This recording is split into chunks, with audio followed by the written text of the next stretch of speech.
Practice Test 3.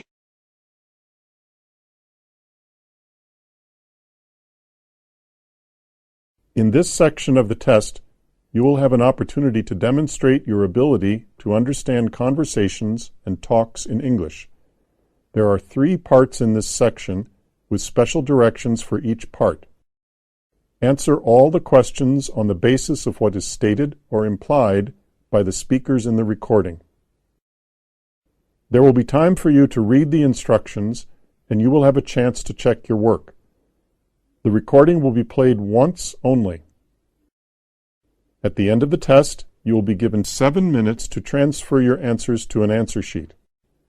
Now, turn to Part 1. Part 1. Directions. In this part, you will hear 8 short announcements or instructions. There is 1 question for each announcement or instruction. For each question, choose the right answer, A, B, C, or D. Then on the answer sheet, find the number of the question and fill in the space that corresponds to the letter of the answer that you have chosen.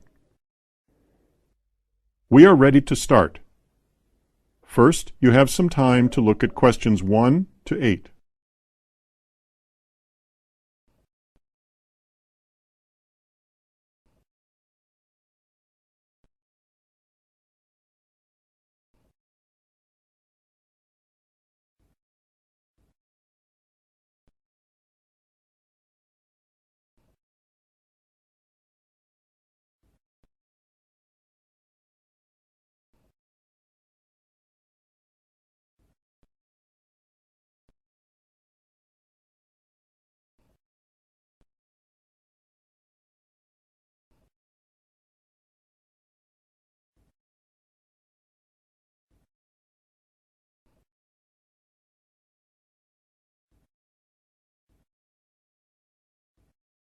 Now, listen carefully and answer questions 1 to 8.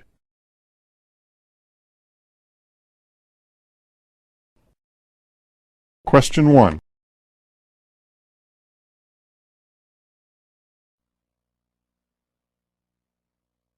There's something wrong with this switch. Can you fix it? It's not just the switch, I'm afraid. This whole building needs rewiring. But that will cost a fortune.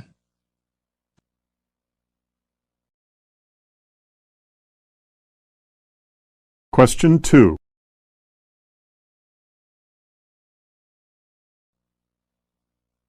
I think that suit looks very nice on you. It's a beautiful color, and the material is very high quality. I don't know. The jacket seems too big. You can have that taken in a little.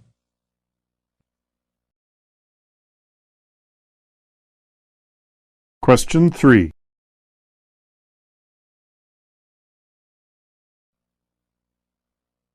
Excuse me, ma'am. That's not your bag. Oh, it sure looks like mine. I know this is mine. See, this is my ID tag on the handle.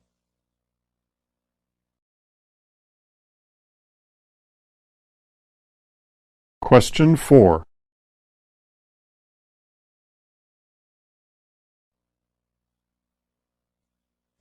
I'm going to pick up my wife at the airport. All right, Mr. Maris. If one of your clients calls, when should I tell him you'll be back in the office? Oh, I won't be back until tomorrow morning.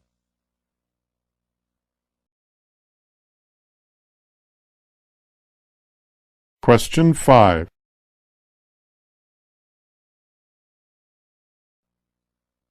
It sure is great to be home. Welcome back, Miss Shearson.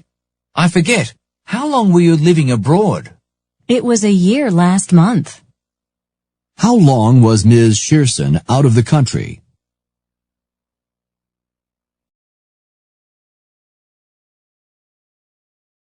Question 6.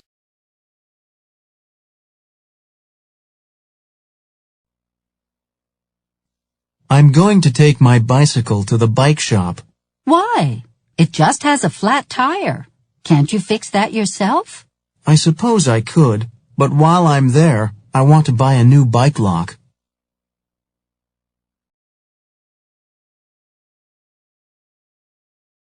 Question 7.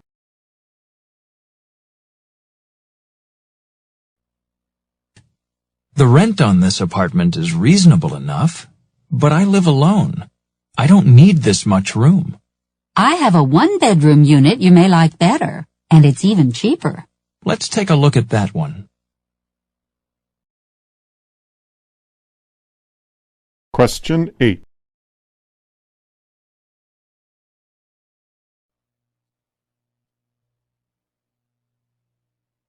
Cakes by Carolyn now offers cakes for your office birthday party, retirement party, or other special office function.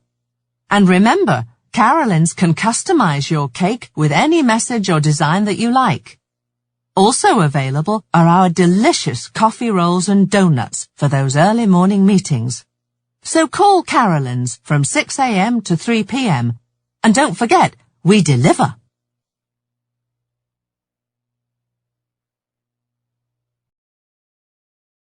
This is the end of part 1. Now turn to part 2.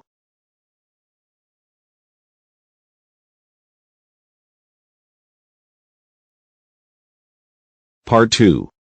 Questions 9 to 20. In this part, you will hear 3 conversations.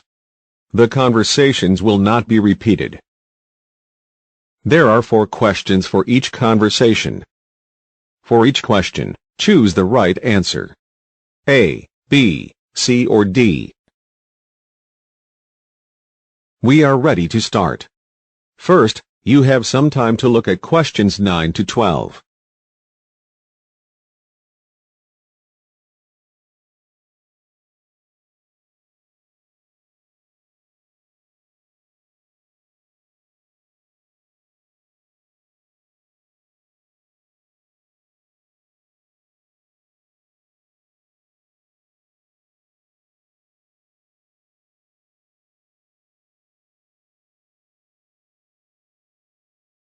Questions 9 to 12. First, you have some time to look at questions 9 to 12.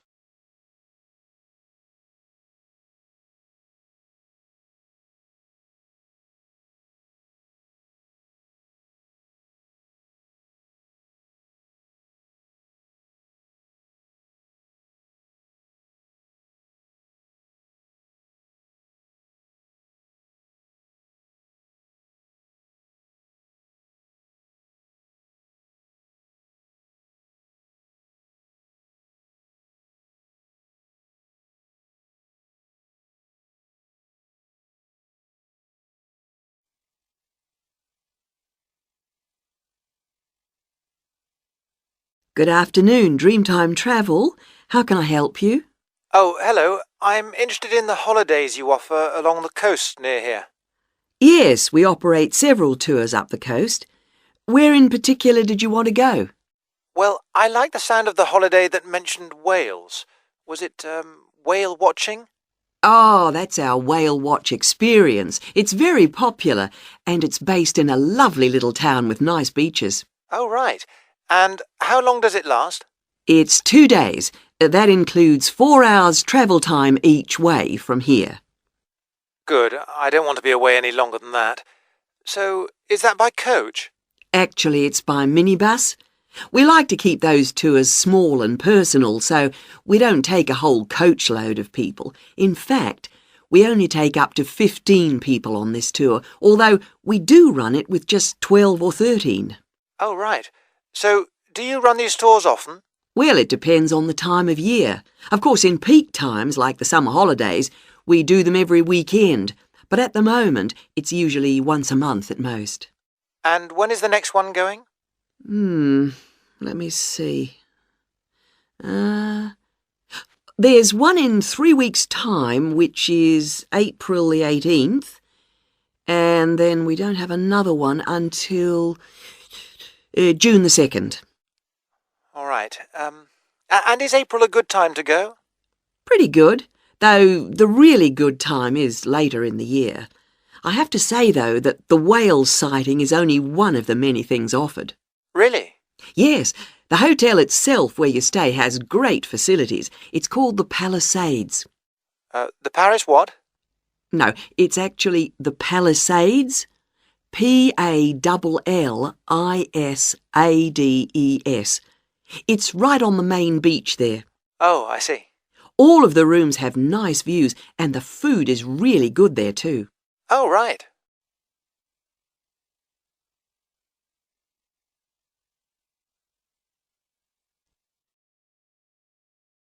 Questions 13 to 16. First, you have some time to look at questions 13 to 16.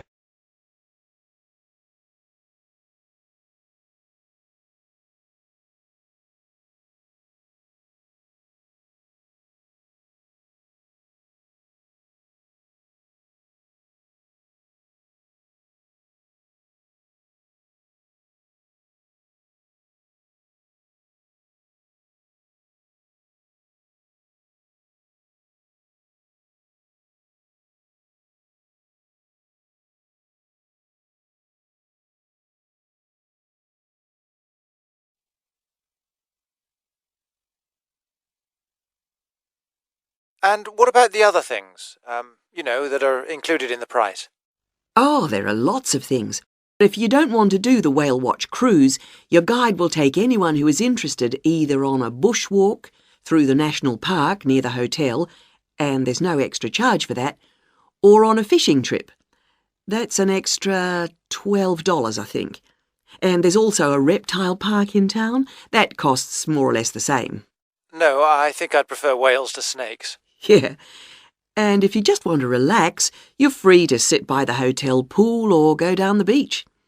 Oh, and they also have tennis courts at the hotel, but you have to pay for those by the hour. But there are table tennis tables downstairs, and they're part of the accommodation package. Just speak to your guide. Well, that sounds good. So how much is the basic tour price? At this time of year, it's usually around $300, but let me check. It's actually $280. And the next tour, are there any places on that one? How many people is it for? There are 2 of us. Yes, that should be fine. Can I just mention that we require all bookings to be made at least 14 days before you travel to avoid cancellations of tours? And if you cancel within 7 days of departure, you will have to pay 50% of your total booking. OK. And you also need to pay a 20% deposit at the time of booking. Can I pay that by credit card? Yes, you can. All right, what I'll do is I'll talk to my partner and get back to you. Fine. So I'll make a provisional booking, shall I? 2 for the whale watch experience. Let me issue you with a customer reference number for when you call back. Do you have a pen? Yes. OK. It's 39745T. That's T for Tango. When you call back, ask to speak to the tour manager. That's me, Tracy. Fine, I will.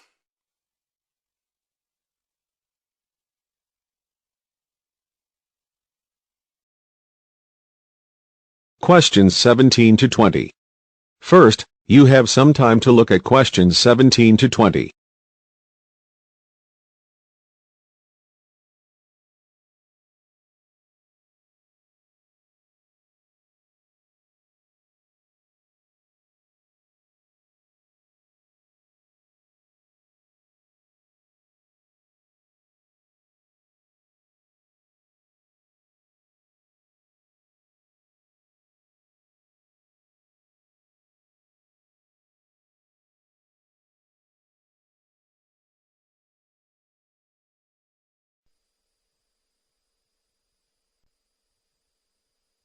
Sorry to keep you waiting.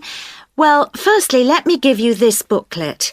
It tells you a bit more about the school, the courses, and the social activities we offer. Now, on the first page, there's an outline of this morning's activities. There, you see. The programme starts at 10 o'clock. Try not to be late, as it's a very full day.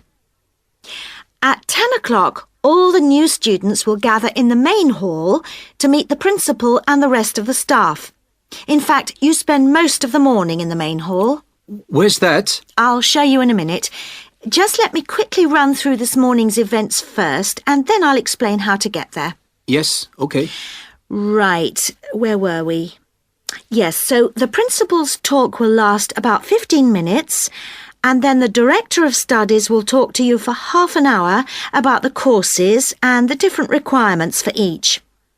After that, the student advisor will tell you about the various services and activities we offer to students. Any questions? So, all of this is in the main hall? That's right. And then you'll go next door to classroom 5 at 11 o'clock. What happens there? You'll have a test. Test? I don't like the sound of that. What sort of test? Oh, it's nothing to worry about. It's just a placement test to help us find your level of English so that we can put you in the right class. It won't last long. But how do I find the main hall? Right. If you look on the back of the booklet I gave you, you'll see a map of the school. Let me show you. Look, you came in through the main entrance here, and now we're here at reception. Now, to get to the main hall, you walk on to the end of this corridor in front of you, and then you turn left. Walk along past the language laboratory, and then past the library, which is next to the language lab on the same side, and facing you is the main hall at the end of the corridor. You can't miss it. So, it's next to the library, in fact? Yes, that's right. I should be able to find that.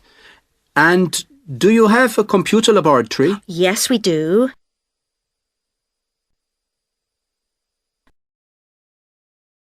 This is the end of Part 2. Now turn to Part 3. Part 3. Questions 21 to 35. In this part, you will hear 3 talks or lectures. The talks or lectures will not be repeated. There are 5 questions for each talk or lecture. For each question, choose the right answer. A, B, C, or D. Questions 21 to 25. First, you have some time to look at questions 21 to 25.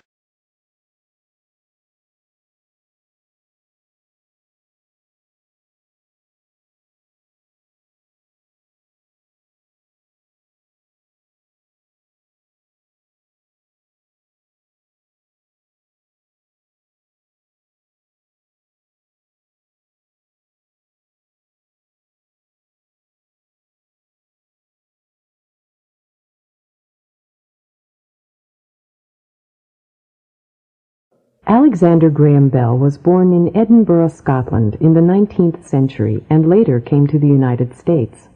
Several members of his family did a great deal to encourage him in the field of science. His father was most instrumental in supervising his work with the deaf. While he dealt with the deaf and investigated the science of acoustics, his studies eventually led to the invention of the multiple telegraph and his greatest invention, the telephone. The last quarter of a century of his life was dedicated to advances in aviation. Questions 26 to 30.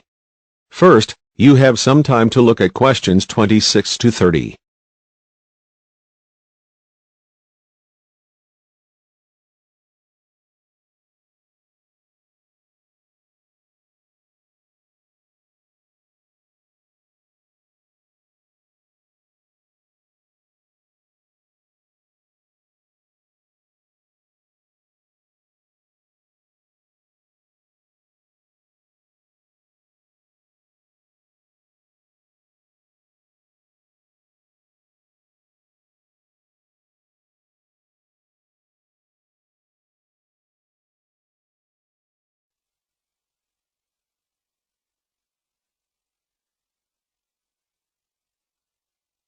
Now listen carefully and answer questions 11 to 15.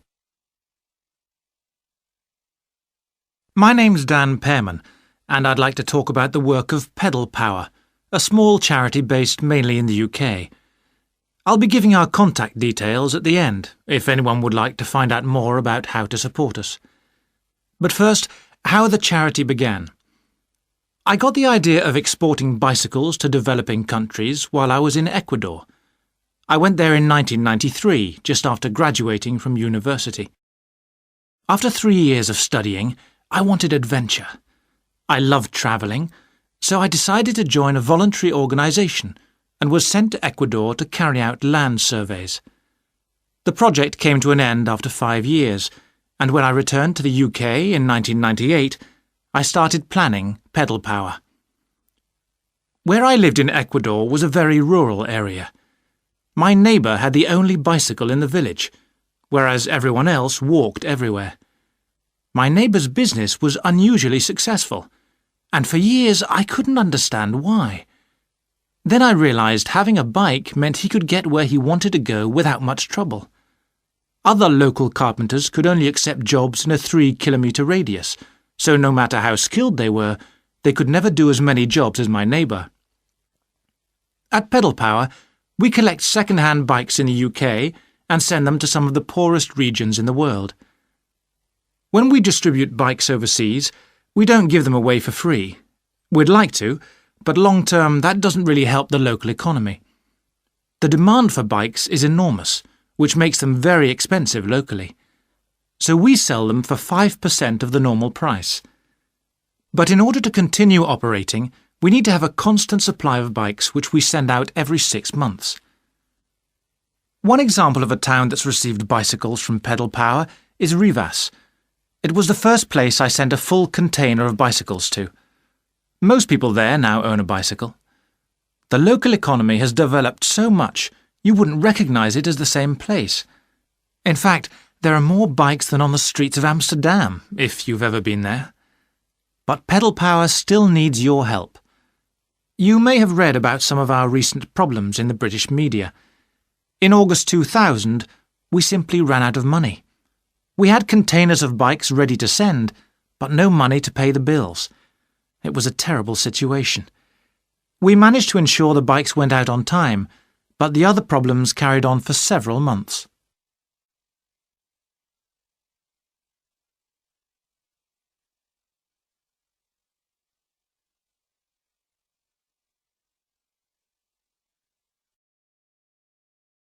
Questions 31 to 35. First, you have some time to look at questions 31 to 35.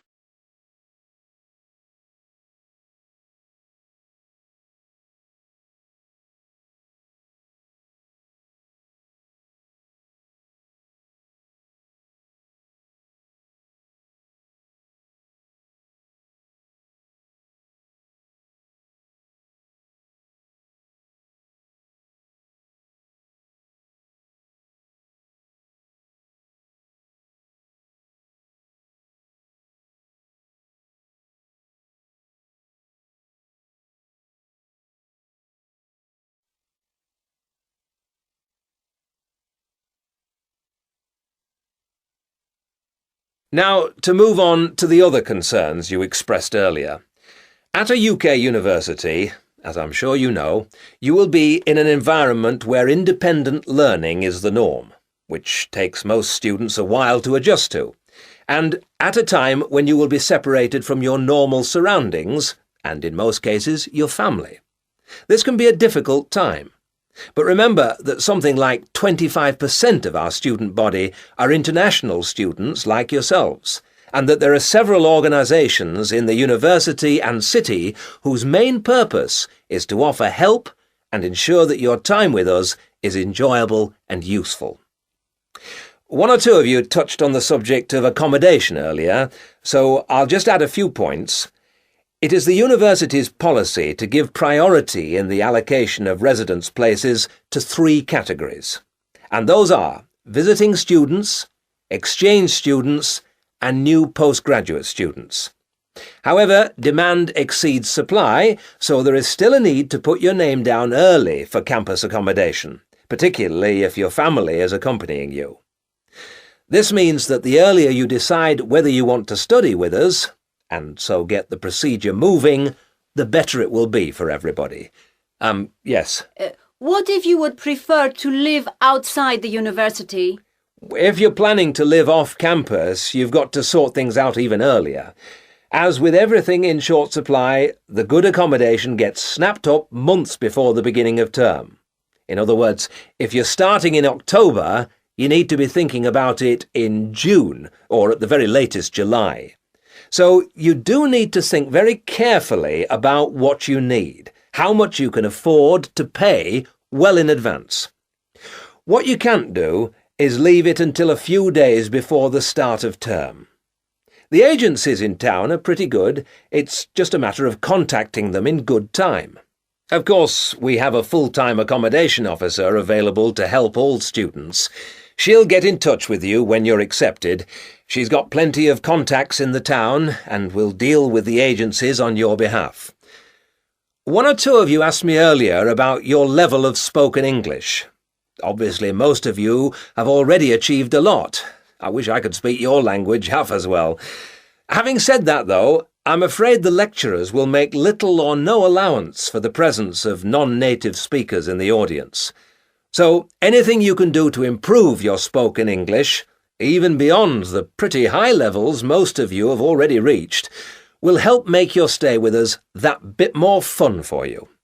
Some extra practice before you arrive is worth more than, for example, private lessons afterwards when you won't really have time. Oh, and one last thing before I invite further questions. It's very important that you always...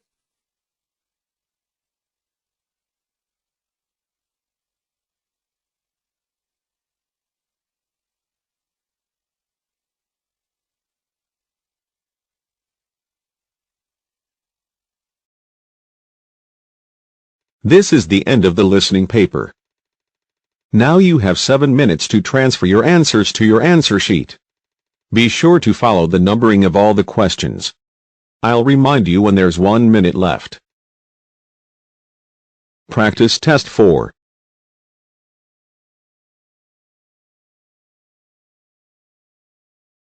In this section of the test, you will have an opportunity to demonstrate your ability to understand conversations and talks in English. There are 3 parts in this section with special directions for each part. Answer all the questions on the basis of what is stated or implied by the speakers in the recording. There will be time for you to read the instructions, and you will have a chance to check your work. The recording will be played once only. At the end of the test, you will be given 7 minutes to transfer your answers to an answer sheet. Now, turn to Part 1. Part 1. Directions. In this part, you will hear 8 short announcements or instructions. There is 1 question for each announcement or instruction. For each question, choose the right answer, A, B, C, or D. Then on the answer sheet, find the number of the question and fill in the space that corresponds to the letter of the answer that you have chosen. We are ready to start. First, you have some time to look at questions 1 to 8.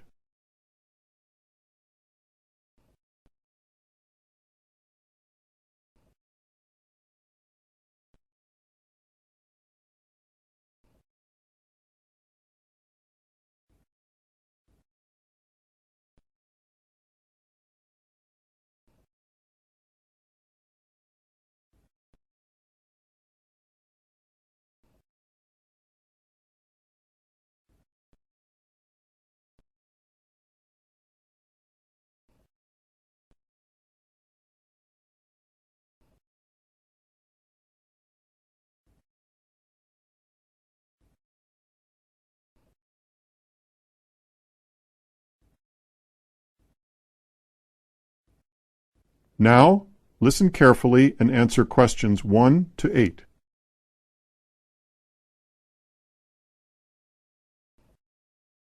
Question 1.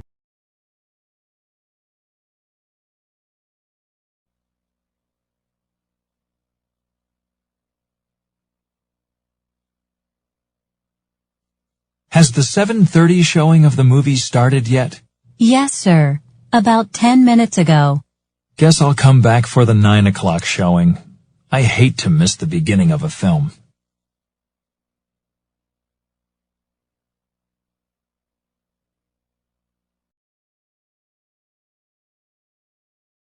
Question 2.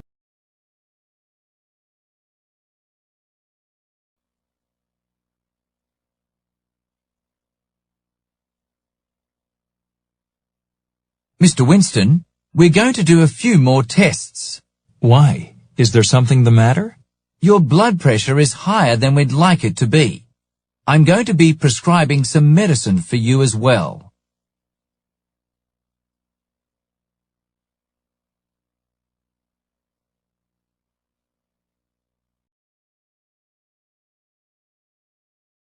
Question 3.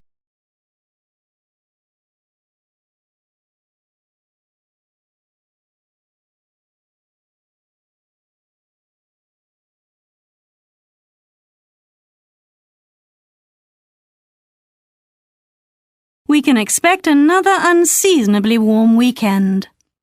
Usually the beginning of November feels as if it's already winter, but not this weekend. We can look forward to sunny skies both Saturday and Sunday, with the temperature at a very comfortable 70 degrees. It will get chilly after the sun goes down, though, so be sure to carry a light jacket if you plan to be out after dark. At least you won't be needing an umbrella for a while, as we have several days of clear weather ahead of us. And if this warm weather stays with us, you can put away those hats and scarves too.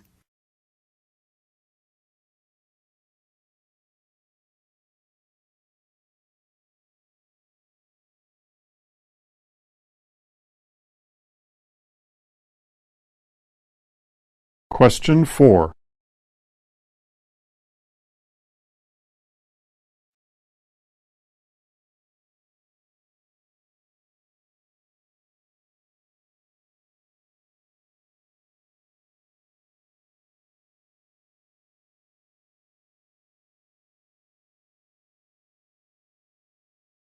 This set of everyday cookware is the most convenient thing in your kitchen. Mix the ingredients in the dish and put it directly into the oven. Our cookware is made to withstand even the hottest oven temperatures. When your food is done, take the dish out of the oven and put it on the table. Our cookware is so pretty you can serve directly from it. Even leftovers are not a problem. Just snap on our convenient plastic lids and refrigerate for later use. Freezing is not recommended. How much do you think this beautiful line of cookware should cost? It is not available in any store or catalogue. We're offering this exclusive line to you for just $150 if you call us today. Call now, 800-555-6295 to order your cookware today.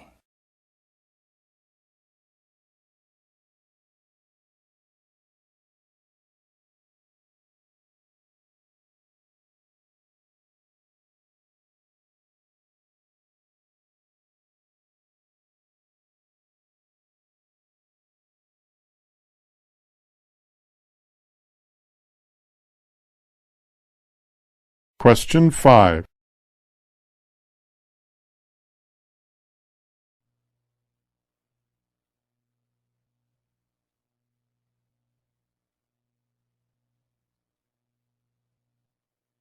Everyone knows that by the time you read something in a monthly or weekly business magazine, it is already old news.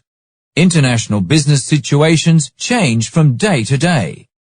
Now, Business Day, the only major daily business magazine, helps you stay current with the unfolding world of business every day, Monday through Friday.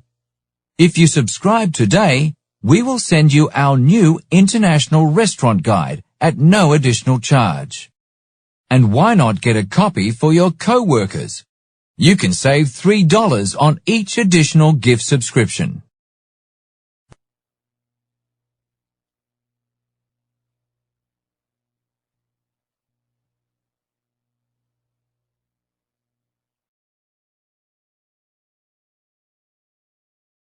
Question 6.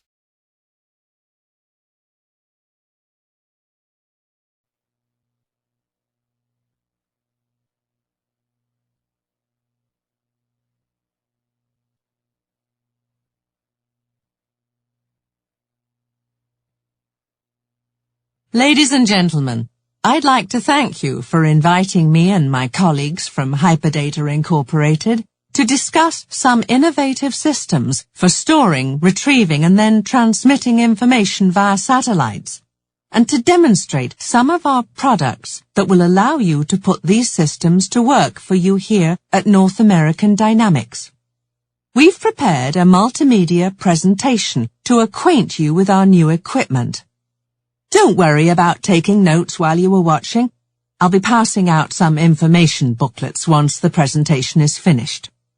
First, though, I know some of you have a few questions, so let's begin with those.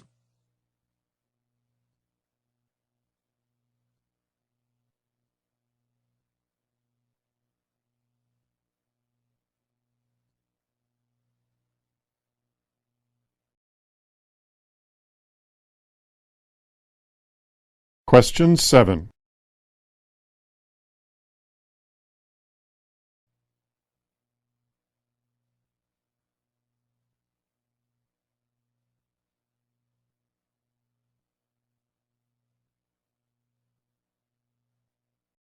Attention all personnel. Flu season begins soon, so the company is offering flu shots for all employees Friday. The shots will be given in the company nurse's office, just off the lunchroom. They will be administered by health professionals from the county health department. These shots would cost $10 if you got them at the health department, $25 at a clinic, and $40 or more if given by a private doctor. But we are offering them at no cost in order to reduce absenteeism. So come get your flu shots on Friday and stay healthy this winter.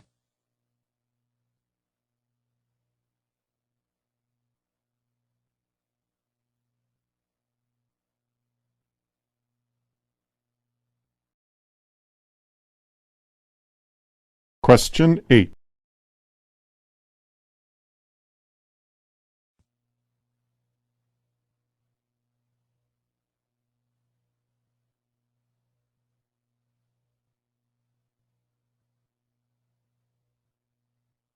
Most of us do not consider balloons toys that have to be handled with special care. In fact, when we think of balloons, we think of birthday parties and other happy childhood occasions. However, balloons pose a risk that many parents overlook.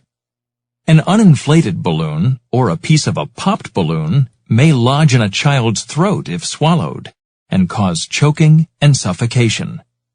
Parents should inflate balloons for young children and supervise their use.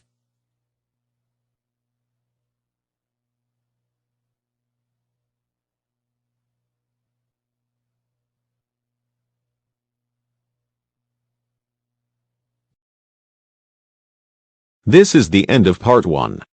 Now turn to part 2.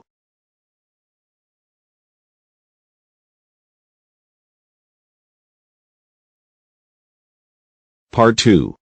Questions 9 to 20. In this part, you will hear 3 conversations. The conversations will not be repeated. There are 4 questions for each conversation. For each question, choose the right answer. A, B, C or D. We are ready to start.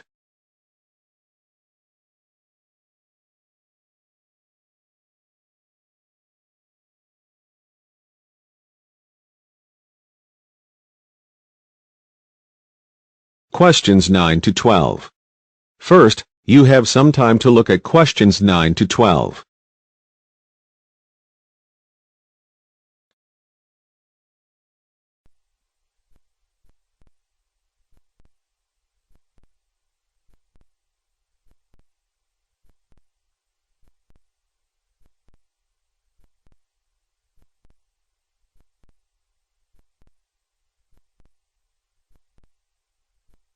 Have you been to the new sports centre, Jim? Yes, Sue.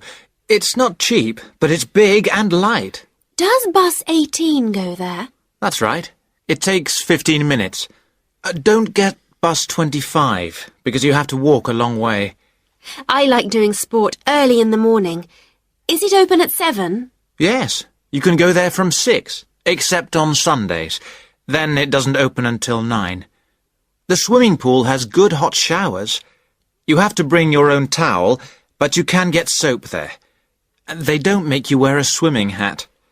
Do they sell things to eat there? Only sandwiches. They don't sell drinks.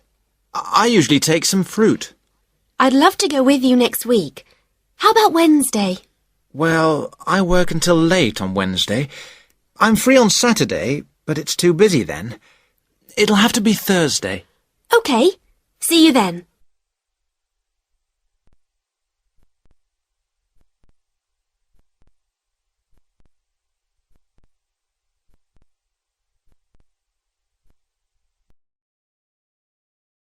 Questions 13 to 16. First, you have some time to look at questions 13 to 16.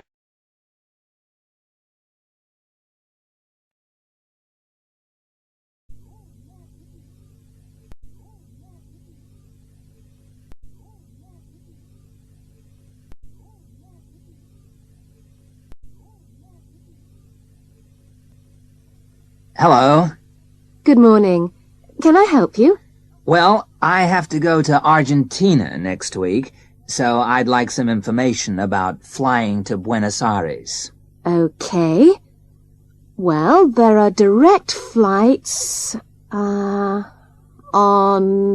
Mondays, Wednesdays, and Fridays. And what time do they leave? At 2 p.m. on all 3 days. Okay. Wednesday is best for me. Now, how can I get to the airport? Is there a bus? Yes. You'll have to check in at the airport at 12 o'clock, so you could take the 10 o'clock coach from the bus station in Mill Street. In Mill Street. Okay. How long does the coach take? About 1.5 hours. And how much is a single ticket to Buenos Aires? Well, a single to Buenos Aires is £300. But if you have a student card, there's a 20% reduction. Yes, I've got a student card. Yeah, here it is. Okay, so the flight will be, £240. Right. And the coach fare? That's £13.50. Okay, I'll book it, please.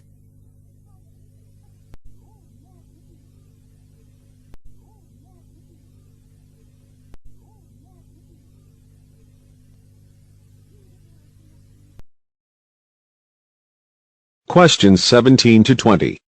First, you have some time to look at questions 17 to 20.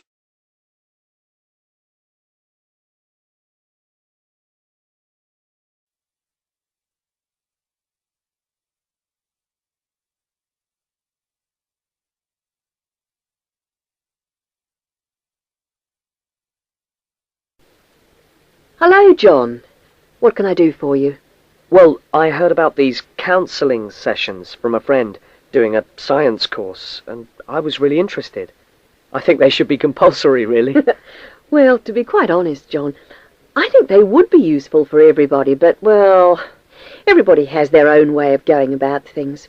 I prefer people just to drop in when they can. Yes. I find that talking to students about the requirements of a course helps to clarify what needs to be done. I mean, the biggest difference between college and school is that new college students really have to do a lot of work on their own, and it's sometimes useful to get advice on how to take control of your time and work effectively. Yes. I mean, it seems like a very light workload until assignment time comes, and then I seem to be working all night sometimes. I'm not the only one. It's ridiculous. The resource centre is very good, but it closes so early. It's in the library, and so you think you could use it more. It's a real problem for me. Well, you're certainly not the only person in that position, as I'm sure you've found. It really comes down to using every available hour in a systematic way. If you do this with a plan, then you'll find that you still have time for yourself and your hobbies as well. Yeah. I've heard from Thomas that you made him a sort of plan like this.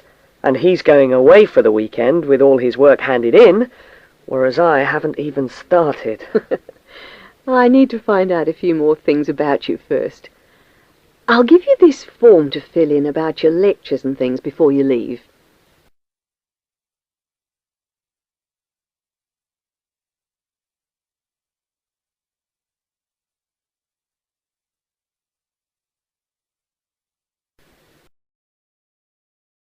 This is the end of Part 2. Now turn to Part 3. Part 3. Questions 21 to 35. In this part, you will hear 3 talks or lectures. The talks or lectures will not be repeated. There are 5 questions for each talk or lecture. For each question, choose the right answer. A, B, C, or D. Questions 21 to 25. First, you have some time to look at questions 21 to 25.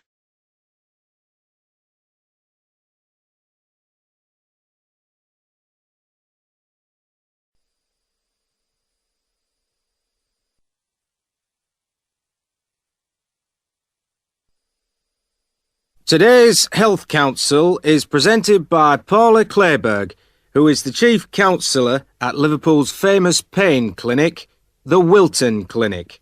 Paula. Do you know what Prince Charles, Sevi Ballesteros and Elizabeth Taylor have in common? They all suffer from chronic back pain. In fact, bad backs are one of the most common health problems today, affecting people in all walks of life. The most recent available figures show that about 250,000 people are incapacitated with back pain every day. And many sufferers don't know the cause or the solution to their problem. The majority of our patients at the clinic tend to be women. They are especially vulnerable because of pregnancy, but also because of osteoporosis, which I personally believe to be the major cause of problems for women.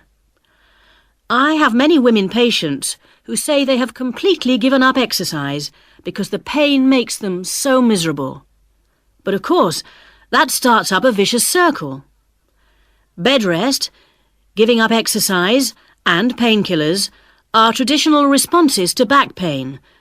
But although there are many excellent drugs on the market, at our clinic we're beginning to realise the unique benefits of relaxation therapy.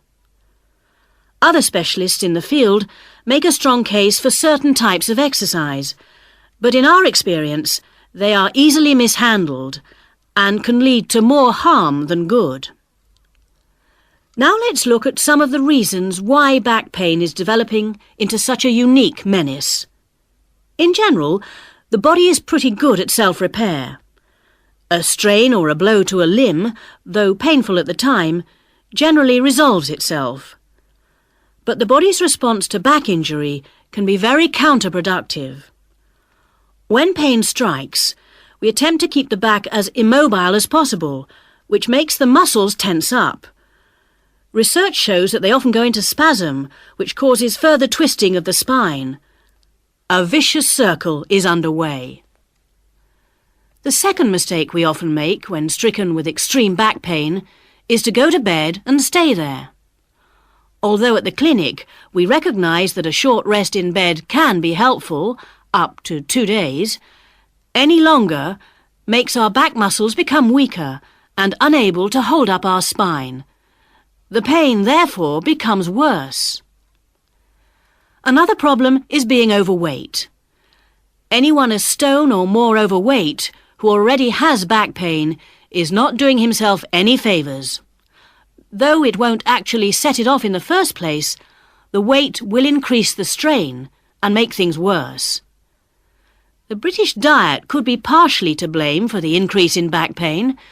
Over the last 10 years, the average weight of men has risen by 11 pounds and of women by 9 pounds. So much for the causes and aggravations of pain. But what can we do to help? There are many ways in which simple day-to-day care can make all the difference. The first point to watch, of course, is weight. If you are overweight, a diet will make all the difference. Also, studies have shown that just 1 hour sitting in a slouched position can strain ligaments in the back which can take months to heal. At the clinic, we have come to the conclusion that the major cause of the problem is not with the design of chairs, as some have suggested, but in the way we sit in them. It can be useful to get special orthopaedic chairs, but remember, the most important improvement should be in our posture.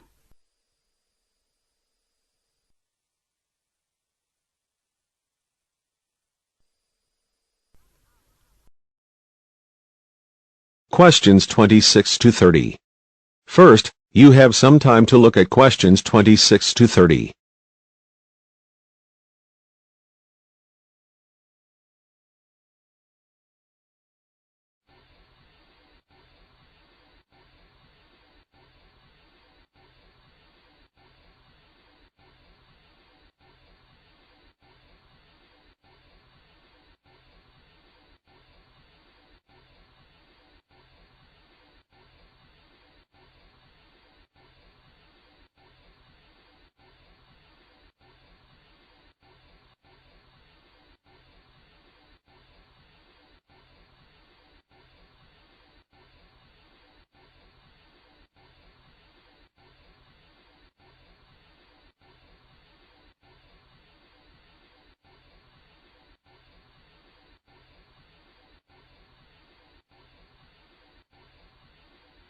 If your lecturers are unavailable, you can always come and see me in my office.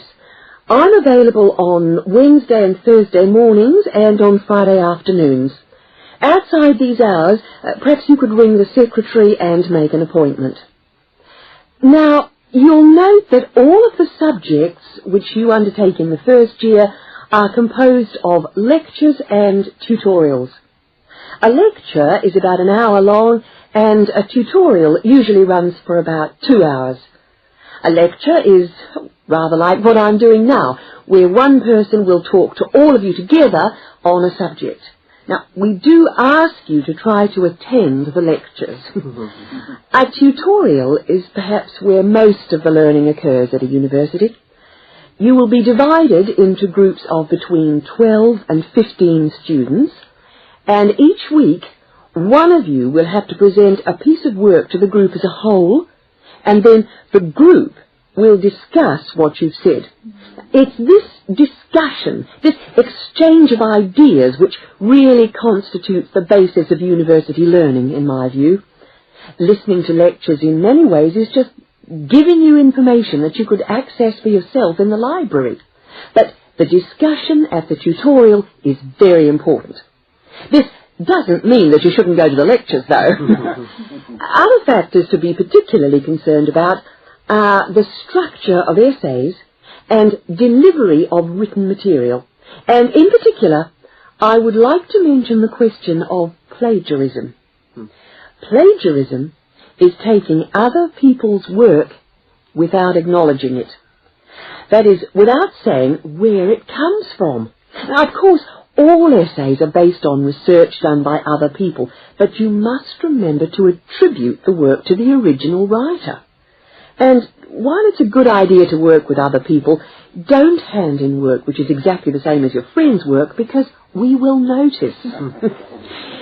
If you don't acknowledge the source of your information, then you run the risk of failing the subject, or in very serious cases, you might be denied entry to the university.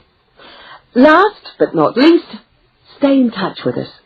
If things are getting you down, don't go and hide. Come and talk to us about it. That's what we're here for. Right. Thank you very much for coming along today.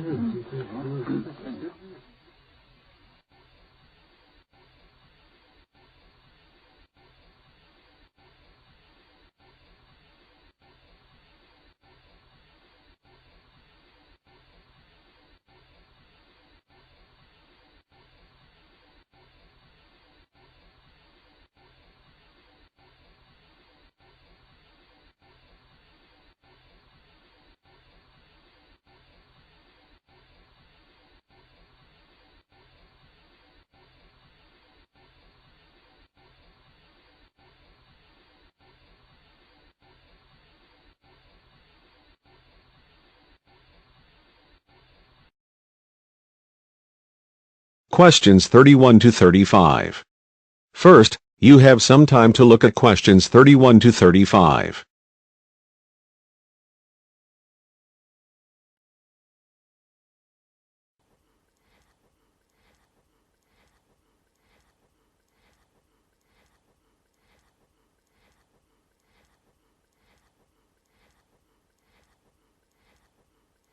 I've been doing some research into what people in Britain think of doctors, the ones who work in general practice, the first call for medical care, and comparing this with the situation in a couple of other countries.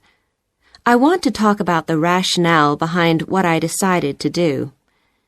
Now, I had to set up my program of research in 3 different countries, so I approached postgraduates in my field in overseas departments, contacting them by email to organize things for me at their end.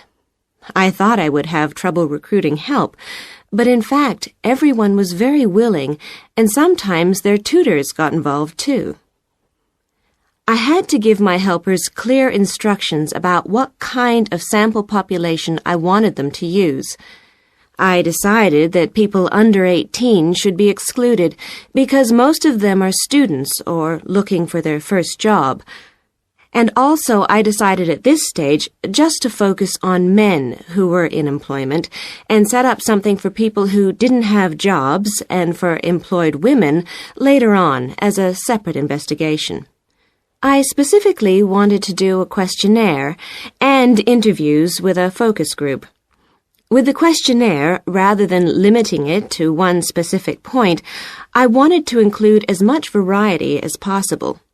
I know questionnaires are a very controlled way to do things, but I thought I could do taped interviews later on to counteract the effects of this.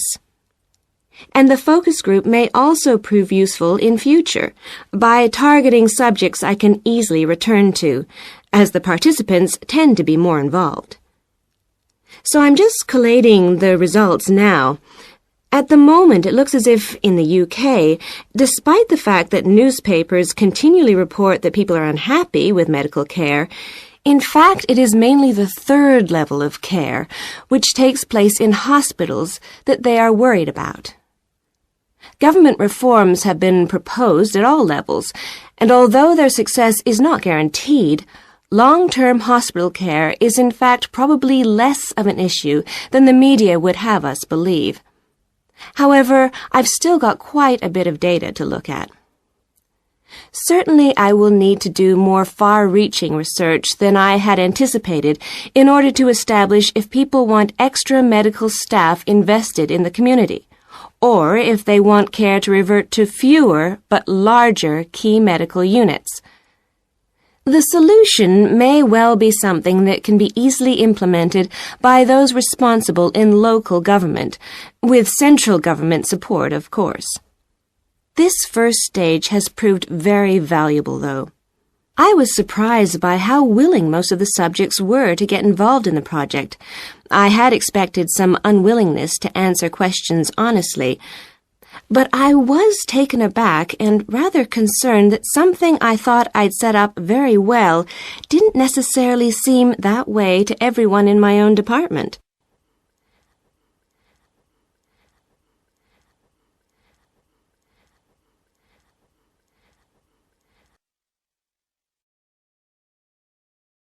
This is the end of the listening paper.